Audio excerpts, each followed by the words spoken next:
I'd like to tell you about the strangest secret in the world. Some years ago, the late Nobel Prize-winning Dr. Albert Schweitzer was being interviewed in London, and a reporter asked him, "Doctor, what's wrong with men today?" And the great doctor was silent a moment, and then he said, "Men simply don't think." It's about this that I want to talk with you. We live today in a golden age. This is an era that man has looked forward to, dreamed of, and worked toward for thousands of years. But since it's here, we pretty well take it for granted. We in America are particularly fortunate to live in the richest land that ever existed on the face of the earth, a land of abundant opportunity for everyone. But do you know what happens? Well, let's take 100 men who start even at the age of 25. Do you have any idea what will happen to those men by the time they're 65? These 100 men who all start even at the age of 25 believe they're going to be successful. If you ask any one of these men if he wanted to be a success, he'd tell you he did. And you'd notice that he was eager toward life, that there was a certain sparkle to his eye, an erectness to his carriage, and life seemed like a pretty interesting adventure to him. But by the time they're 65, 1 will be rich. 4 will be financially independent. 5 will still be working. 54 will be broke. Now think a moment. Out of the 100, only 5 make the grade. Now why do so many fail? What has happened to the sparkle that was there when they were 25? What's become of the dreams, the hopes, the plans? And why is there such a large disparity between what these men intended to do and what they actually accomplished? When we say about 5% achieve success, we have to define success. And here's the best definition I've ever been able to find. Success is the progressive realization of a worthy ideal. If a man is working toward a predetermined goal and knows where he's going, that man is a success. If he's not doing that, he's a failure. Success is the progressive realization of a worthy ideal. Rollo May, the distinguished psychiatrist, wrote a wonderful book called Man's Search for Himself. And in this book he says, the opposite of courage in our society is not cowardice. It is conformity. And there you have the trouble today. It's conformity, people acting like everyone else without knowing why, without knowing where they're going. Now think of it. In America right now, there are over 18 million people 65 years of age and older. And most of them are broke. They're dependent on someone else for life's necessities. Now, we learn to read by the time we're 7. We learn to make a living by the time we're 25. Usually by that time, we're not only making a living, we're supporting a family. And yet, by the time we're 65, we haven't learned how to become financially independent in the richest land that has ever been known. Why? We conform. And the trouble is that we're acting like the wrong percentage group, the 95 who don't succeed. Now, why do these people conform? Well, they really don't know. These people believe that their lives are shaped by circumstances, by things that happen to them, by exterior forces. They're outer-directed people. A survey was made one time that covered a lot of men, working men, and these men were asked, "Why do you work? Why do you get up in the morning?" 19 out of 20 had no idea. If you ask them, they'll say, well, everyone goes to work in the morning, and that's the reason they do it, because everyone else is doing it. Now let's get back to our definition of success. Who succeeds? The only person who succeeds is the person who is progressively realizing a worthy ideal. He's the person who says, I'm going to become this, and then begins to work toward that goal. I'll tell you who the successful people are. A success is the school teacher who's teaching school because that's what he or she wants to do. The success is the woman who's a wife and mother because she wanted to become a wife and mother and is doing a good job of it. The success is the man who runs the corner gas station because that was his dream. That's what he wanted to do. The success is the successful salesman who wants to become a top-notch salesman and grow and build with his organization. A success is anyone who is doing deliberately a predetermined job because that's what he decided to do deliberately. But only 1 out of 20 does that. That's why today there isn't really any competition unless we make it for ourselves. Instead of competing, all we have to do is create. You know, for 20 years, I looked for the key which would determine what would happen to a human being. Was there a key I wanted to know which would make the future a promise that we could foretell to a large extent? Was there a key that would guarantee a person's becoming successful if he only knew about it and knew how to use it? Well, there is such a key, and I've found it. Have you ever wondered why so many men work so hard and honestly without ever achieving anything in particular, and others don't seem to work hard and yet seem to get everything? They seem to have the magic touch. You've heard them say that about someone. Everything he touches turns to gold. And have you ever noticed that a man who becomes successful tends to continue to become successful? And on the other hand, have you noticed how a man who's a failure tends to continue to fail? Well, it's because of goals. Some of us have goals, some don't. People with goals succeed because they know where they're going. It's that simple. Think of a ship leaving a harbor, and think of it with the complete voyage mapped out and planned. The captain and crew know exactly where it's going and how long it'll take. It has a definite goal. Now, 9,999 times out of 10,000, it will get to where it started out to get. Now, let's take another ship, just like the first, only let's not put a crew on it or a captain at the helm. Let's give it no aiming point, no goal, no destination. We just start the engines and let it go. I think you'll agree with me that if it gets out of the harbor at all, it will either sink or wind up on some deserted beach, a derelict. It can't go anyplace because it has no destination and no guidance, and it's the same with a human being. Take the salesman, for example. There's no other person in the world today with the future of a good salesman. Selling is the world's highest paid profession, if we're good at it and if we know where we're going. Every company needs top-notch salesmen, and they reward those men. The sky's the limit for them. But how many can you find? Someone once said the human race is fixed, not to prevent the strong from winning, but to prevent the weak from losing. The American economy today can be likened to a convoy in time of war. The entire economy is slowed down to protect its weakest link, just as the convoy had to go at the speed that would permit its slowest vessel to remain in formation. That's why it's so easy to make a living today. It takes no particular brains or talent to make a living and support a family today. So we have a plateau of so-called security, if that's what a person's looking for. But we do have to decide how high above this plateau we want to aim. Now let's get back to the strangest secret in the world, the story that I wanted to tell you today. Why do men with goals succeed in life and men without them fail? Well, let me tell you something which, if you really understand it, will alter your life immediately. If you understand completely what I'm going to tell you from this moment on, your life will never be the same again. You will suddenly find that good luck just seems to be attracted to you.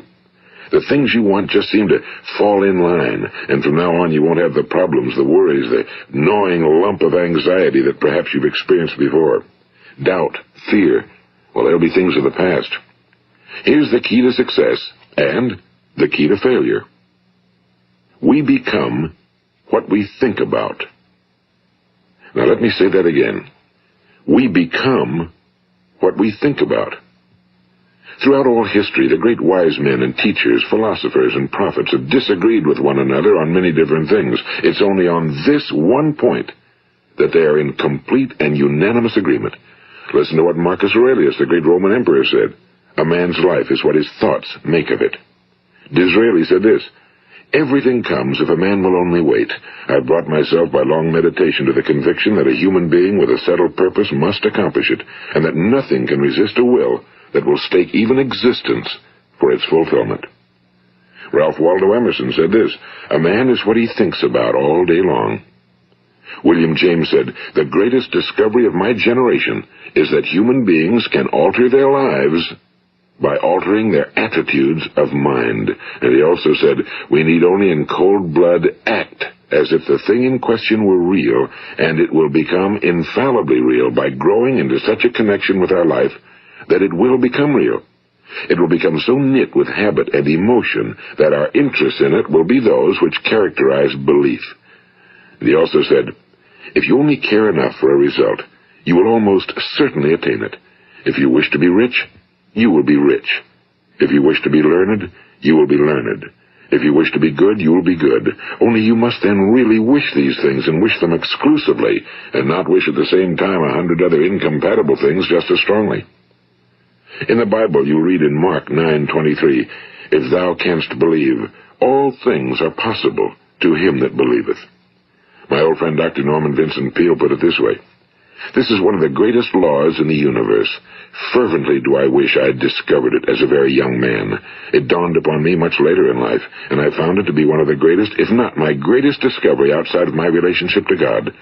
The great law, briefly and simply stated, is that if you think in negative terms, you will get negative results. If you think in positive terms, you will achieve positive results. That is the simple fact, he went on to say, which is at the basis of an astonishing law of prosperity and success. In 3 words, believe and succeed.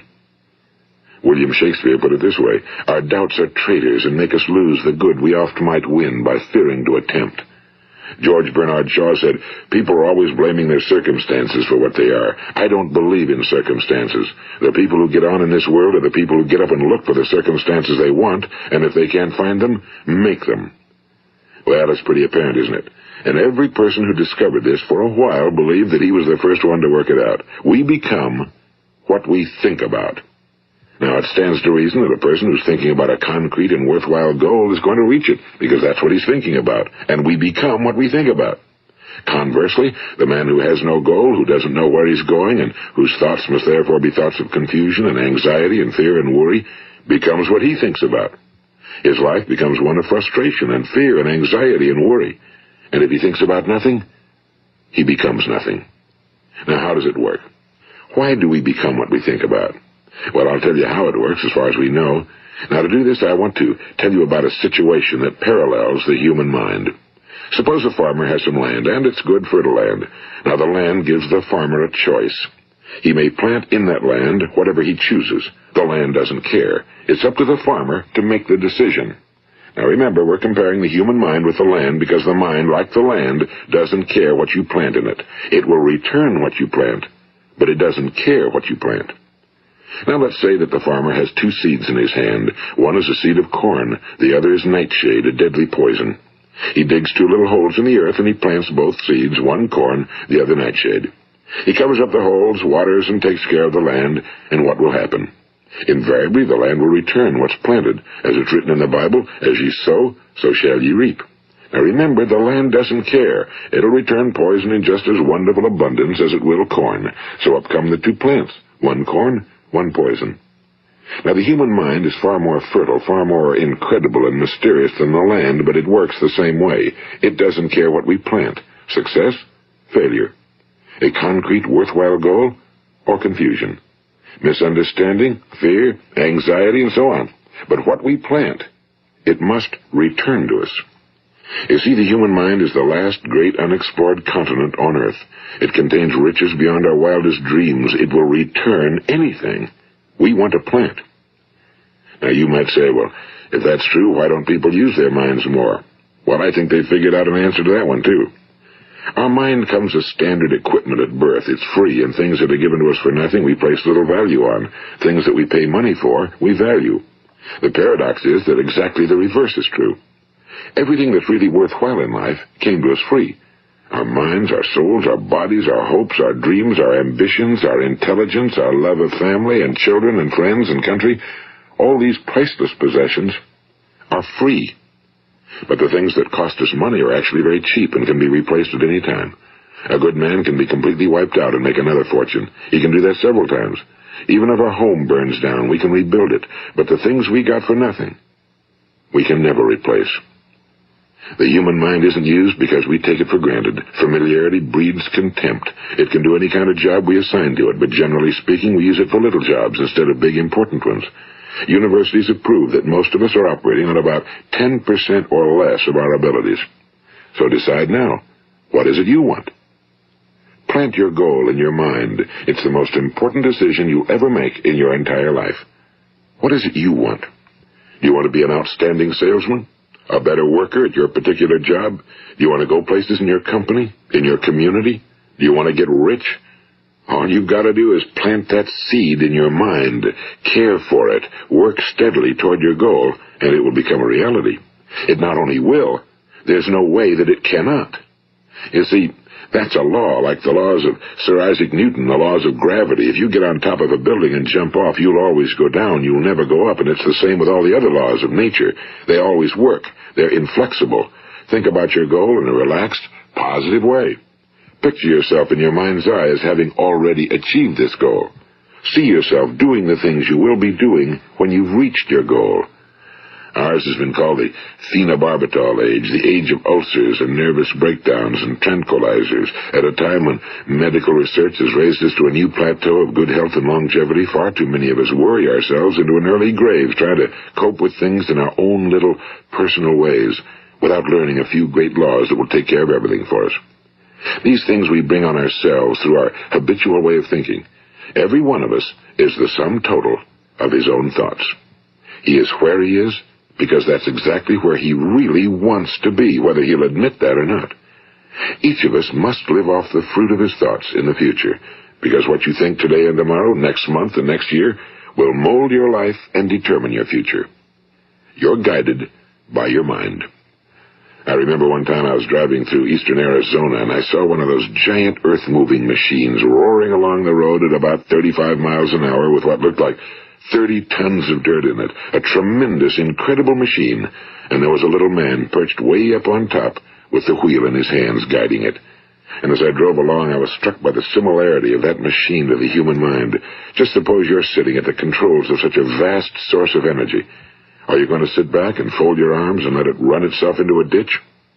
Or are you going to keep both hands firmly on the wheel and control and direct this power to a specific, worthwhile purpose? It's up to you. You're in the driver's seat. You see, the very law that gives us success is a two-edged sword. We must control our thinking. The same rule that can lead a man to a life of success, wealth, happiness, and all the things he ever dreamed of for himself and his family. That very same law can lead him into the gutter. It's all in how he uses it, for good or for bad. This is the strangest secret in the world. Now, why do I say it's strange, and why do I call it a secret? Actually, it isn't a secret at all. It was first promulgated by some of the earliest wise men, and it appears again and again throughout the Bible, but very few people have learned it, understand it. That's why it's strange, and why for some equally strange reason it virtually remains a secret. I believe that you could go out and walk down the main street of your town and ask one man after another what the secret of success is, and you probably wouldn't run into one man in a month who could tell you.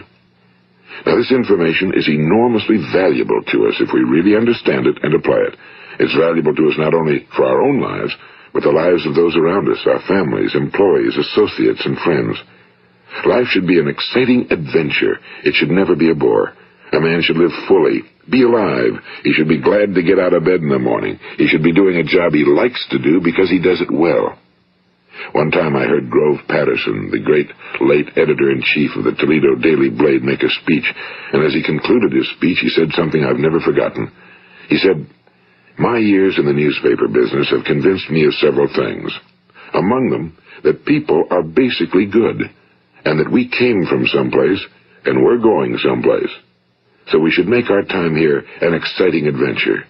The architect of the universe didn't build a stairway leading nowhere." And the greatest teacher of all, the carpenter from the plains of Galilee, gave us the secret time and time again. As ye believe, so shall it be done unto you. I've explained the strangest secret in the world and how it works. Now, on this side, I want to explain how you can prove to yourself the enormous returns possible in your own life by putting this secret to a practical test. I want you to make a test that will last 30 days. It isn't going to be easy, but if you'll give it a good try, it will completely change your life for the better. Now, back in the 17th century, Sir Isaac Newton, the English mathematician and natural philosopher, gave us some natural laws of physics which apply as much to human beings as they do to the movement of bodies in the universe. And one of these laws is that for every action, there is an equal and opposite reaction. Simply stated, as it applies to you and me, it means we can achieve nothing without paying the price. The results of your 30-day experiment will be in direct proportion to the effort you put forth. To be a doctor, you must pay the price of long years of difficult study. To be successful in selling, and remember that each of us succeeds to the extent of his ability to sell. Selling our families on our ideas, selling education in schools, selling our children on the advantages of living the good and honest life, selling our associates and employees on the importance of being exceptional people. To, of course, the profession of selling itself. But to be successful in selling our way to the good life, we must be willing to pay the price. Now, what is that price? Well, it's many things. First, it's understanding emotionally, as well as intellectually, that we literally become what we think about, that we must control our thoughts if we're to control our lives. It's understanding fully that as ye sow, so shall ye reap. Second, it's cutting away all fetters from the mind and permitting it to soar as it was divinely designed to do. It's the realization that your limitations are self-imposed and that the opportunities for you today are enormous beyond belief. It's rising above narrow-minded pettiness and prejudice. And third, it's using all your courage to force yourself to think positively on your own problem, to set a definite and clearly defined goal for yourself, to let your marvelous mind think about your goal from all possible angles, to let your imagination speculate freely upon many different possible solutions, to refuse to believe that there are any circumstances sufficiently strong to defeat you in the accomplishment of your purpose, to act promptly and decisively when your course is clear, and to keep constantly aware of the fact that you are, at this moment, standing in the middle of your own acres of diamonds, as Russell Conwell used to point out. And fourth, save at least 10% of every dollar you earn. It's also remembering that no matter what your present job, it has enormous possibilities, if you're willing to pay the price. Now let's just go over the important points in the price each of us must pay to achieve the wonderful life that can be ours. It is, of course, worth any price. 1. You will become what you think about. 2. Remember the word imagination and let your mind begin to soar. 3. Courage. Concentrate on your goal every day. 4. Save 10% of what you earn. And 5. Action. Ideas are worthless unless we act on them. Now, I'll try to outline the 30-day test I want you to make. Keep in mind that you have nothing to lose by making this test and everything you could possibly want to gain. There are two things that may be said of everyone. Each of us wants something, and each of us is afraid of something. I want you to write on a card what it is you want more than anything else. It may be more money. Perhaps you'd like to double your income or make a specific amount of money. It may be a beautiful home. It may be success at your job. It may be a particular position in life. It could be a more harmonious family. Each of us wants something. Now write down on your card specifically what it is you want. Make sure it's a single goal and clearly defined. You needn't show it to anyone, but carry it with you so that you can look at it several times a day. Think about it in a cheerful, relaxed, positive way each morning when you get up, and immediately you have something to work for, something to get out of bed for, something to live for. Look at it every chance you get during the day and just before going to bed at night. And as you look at it, remember that you must become what you think about, and since you're thinking about your goal, you realize that soon it will be yours. In fact, it's yours really the moment you write it down and begin to think about it.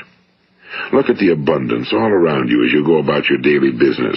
You have as much right to this abundance as any other living creature. It's yours for the asking. Now we come to the difficult part. Difficult because it means the formation of what is probably a brand new habit, and new habits are not easily formed. Once formed, however, it will follow you for the rest of your life. Stop thinking about what it is you fear. Each time a fearful or negative thought comes into your consciousness, replace it with a mental picture of your positive and worthwhile goal. And there'll come times when you'll feel like giving up. It's easier for a human being to think negatively than positively. That's why only 5% are successful. You must begin now to place yourself in that group. For 30 days, you must take control of your mind. It will think about only what you permit it to think about. Each day for this 30-day test, do more than you have to do. In addition to maintaining a cheerful, positive outlook, give of yourself more than you've ever done before. Do this knowing that your returns in life must be in direct proportion to what you give. The moment you decide on a goal to work toward, you're immediately a successful person. You are then in that rare and successful category of people who know where they're going. Out of every 100 people, you belong to the top 5. Don't concern yourself too much with how you're going to achieve your goal. Leave that completely to a power greater than yourself. All you have to do is know where you're going. The answers will come to you of their own accord and at the right time. Remember these words from the Sermon on the Mount, and remember them well.